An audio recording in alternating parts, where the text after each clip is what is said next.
देखिए दोस्तों, ये वीडियो बहुत ही इंपॉर्टेंट है। स्टैटिक जीके का अपना टॉपिक है और टॉपिक का नाम क्या है आप लोग देख लीजिएगा। एग्जाम के अंदर आजकल इस टॉपिक से भी क्वेश्चन पूछे जा रहे हैं।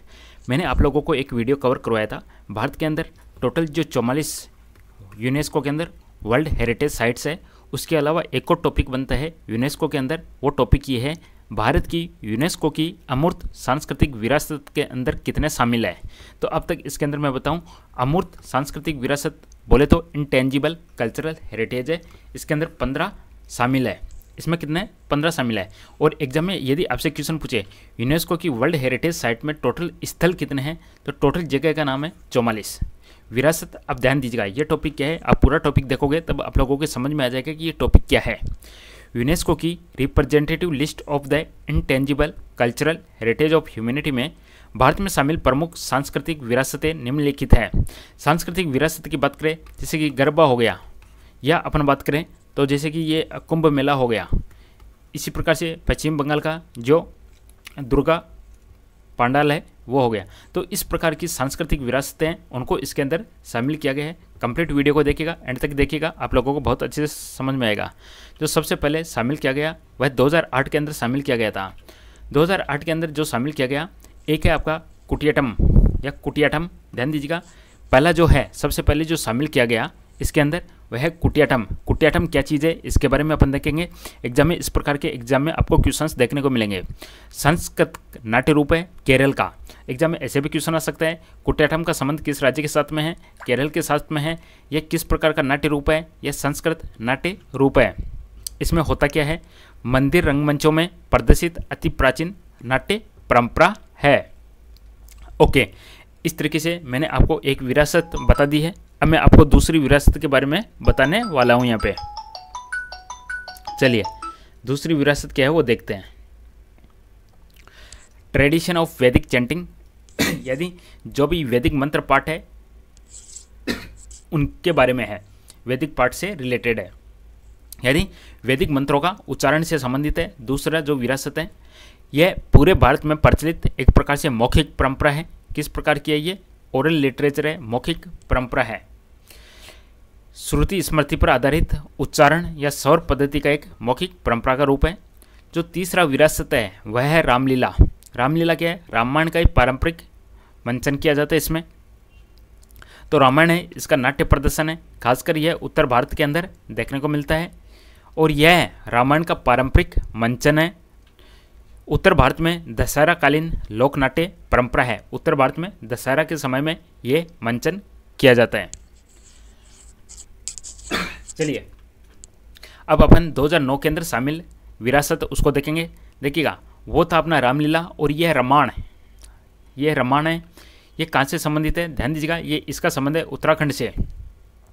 गढ़वाल हिमालयों का धार्मिक महोत्सव और नाट्य रूप है। किसका, गढ़वाल हिमालयों का। गढ़वाल हिमालय कहाँ पे पड़ता है, उत्तराखंड के सलूर डूंगरा नामक गांव इनका संबंध है। तो रामायण का संबंध किससे है, उत्तराखंड से है, उत्तराखंड के सलूर डूंगरा गांव से है। तो रामायण गढ़वाल हिमालयों का धार्मिक महोत्सव और नाट्य रूप है। सलूर डूंगरा गाँव का यह किस पे आधारित है, ये देवता केंद्रित पर्व है और अनुष्ठान थिएटर है। चलिए नेक्स्ट अब अपन देखते हैं 2010 के अंदर क्या शामिल किया गया। तो छऊ नृत्य शामिल किया गया है। छऊ नृत्य का संबंध किस राज्य के साथ में है, तो ये भारत के पूर्वी क्षेत्र में एक परंपरागत नृत्य है। पूर्वी क्षेत्र में आ जाता है पश्चिम बंगाल, झारखंड, ओडिशा। तो भारतीय पूर्वी क्षेत्र का परंपरागत नृत्य है ये। इसमें क्या होता है, मुखौटा मार्शल आर्ट्स तत्वों के साथ खतन किया जाता है इसमें। नेक्स्ट अपन बात करें कालबेलिया लोकगीत और नृत्य की बात करेंगे। इसका संबंध राजस्थान से है।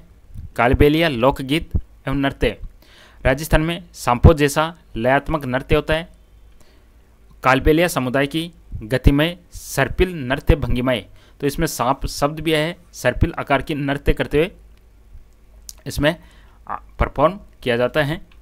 नेक्स्ट अपन बात करें तो मुडिएटू हो गया। मुडिएटू ये क्या है, केरल का पारंपरिक नाट्य रूप परंपरा है।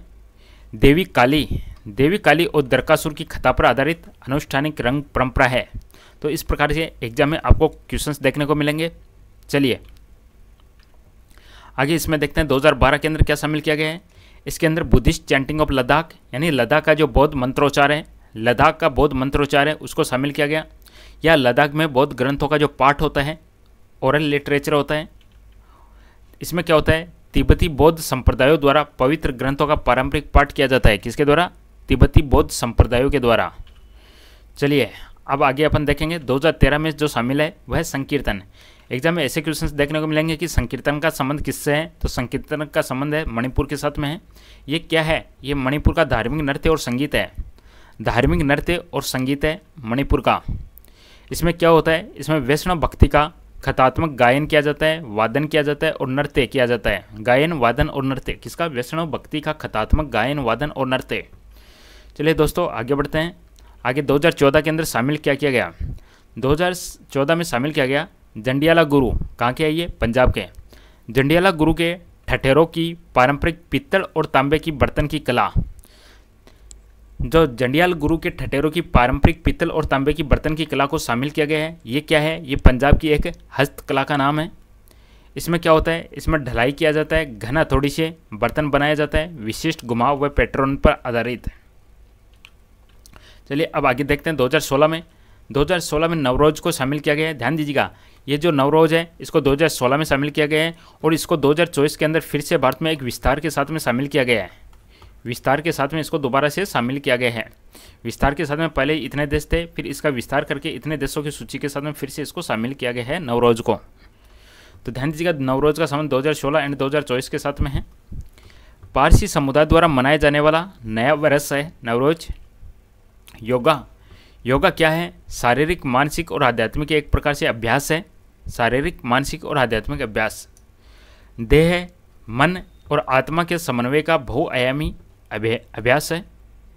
नेक्स्ट अपन देखेंगे 2017 में कुंभ मेले को शामिल किया गया है। कुंभ मेला क्या है? हिंदुओं का बहुत बड़ा धार्मिक मेला है। यह कहाँ पे लगता है? यह विश्व का सबसे बड़ा तीर्थ सम्मेलन है जो हरिद्वार, प्रयागराज, नासिक, त्र्यंबकेश्वर और उज्जैन में चक्र अनुसार यानी एक बार इसमें आ गया, फिर इसमें आएगा, फिर इसमें, फिर इसमें, फिर इसमें, फिर वापस से इसमें, यह हो गया चक्र अनुसार। तो हरिद्वार, प्रयागराज, नासिक, त्र्यंबकेश्वर और उज्जैन में चक्रानुसार लगने वाला विश्व का सबसे बड़ा तीर्थ सम्मेलन है कुंभ मेला।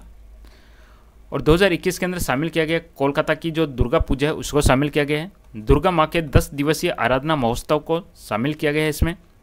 इसमें एक प्रकार से यह समुदाय केंद्रित भव्य उत्सव है। इसमें कारीगरी बहुत देखने को मिलती है, पंडाल संस्कृति देखने को मिलती है और सार्वजनिक भागीदारी का एक अनूठा संगम है ये।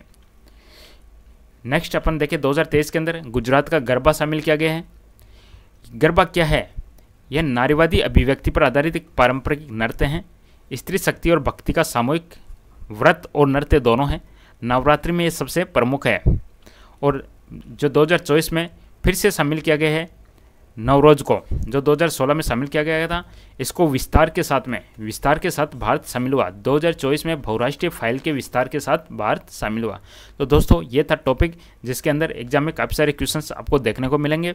ये 2 टॉपिक इस प्रकार के बनते हैं। एक बनता है यूनेस्को वर्ल्ड हेरिटेज साइट के नाम से अपना टॉपिक है। पहला जो टॉपिक बनता है वह यूनेस्को वर्ल्ड हेरिटेज